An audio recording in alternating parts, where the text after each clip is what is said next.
CID పిటిషన్పై Vijayawada ACB కోర్టులో విచారణ జరిగింది. రెడ్ బుక్ పేరుతో దర్యాప్తు అధికారులను బెదిరించేలా వ్యాఖ్యలు చేసిన నారా లోకేష్ ను అరెస్ట్ చేసేందుకు అనుమతి ఇవ్వాలన్న సిఐడి పిటిషన్పై ఏసీబీ కోర్టులో విచారణ జరిగింది. పిటిషన్పై విచారణ చేసిన ఏసీబీ కోర్టు లోకేష్ కి వ్యక్తిగతంగా నోటీసులు ఇవ్వాలని ఆదేశించింది. తదుపరి విచారణను జనవరి 9కి వాయిదా వేస్తూ తీర్పునిచ్చింది ఏసీబీ కోర్టు.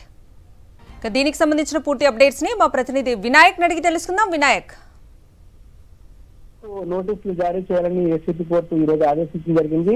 సిఐడి వేసిన పిటిషన్ మీద ఏసీబీ కోర్టులో విచారణ జరిగింది. లోకేష్ ను అరెస్ట్ చేసేందుకు అనుమతి ఇవ్వాలని ఇప్పటికే సిఐడి ఏసీబీ కోర్టులో వేసిన పిటిషన్ మీద ఈ రోజు విచారణ జరిగింది.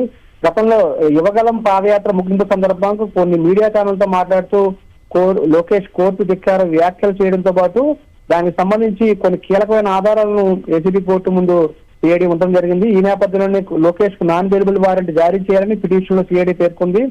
కేసు దర్యాప్తును ప్రభావితం చేసేలా లోకేష్ కొన్ని వివాదాస్పద వ్యాఖ్యలు చేయడం, కోర్టు ఆదేశాలను ధిక్కరించేలా లోకేష్ వ్యాఖ్యలు ఉన్నాయంటూ కూడా పిటిషన్ లో సిఐడి పేర్కొనడం జరిగింది. చంద్రబాబు నాయుడు మీద తప్పుడు కేసులు బనాయించడమే కాకుండా చంద్రబాబుకు రిమాండ్ విధించడం కూడా తప్పంటూ కూడా ఏసీబీ న్యాయమూర్తికి దురుద్దేశాలను ఆపాదించే విధంగా లోకేష్ ఈ వ్యాఖ్యలు చేయడం జరిగింది. ఈ నేపథ్యంలోనే దీనికి సంబంధించి ఈ రోజు విచారణ సందర్భంగా స్వయంగా జనవరి 9వ తేదీ లోపున లోకేష్ కు నోటీసులు జారీ చేసి ఏసీబీ కోర్టులో కౌంటర్ దాఖలు చేయాలి, దీనికి సంబంధించి మెమో దాఖలు చేయాలని కూడా కోరింది. ఈ నేపథ్యంలోనే తదుపరి విచారణ జనవరి 9వ తేదీకి ఏసీబీ కోర్టు వాయిదా వేసింది. ఈ నేపథ్యంలో జనవరి 9 లోపున ఏసీబీ కోర్టు ఆదేశాల మేరకు సిఐడి లోకేష్ నోటీసులు జారీ చేయబోతున్నట్టుగా తెలుస్తుంది.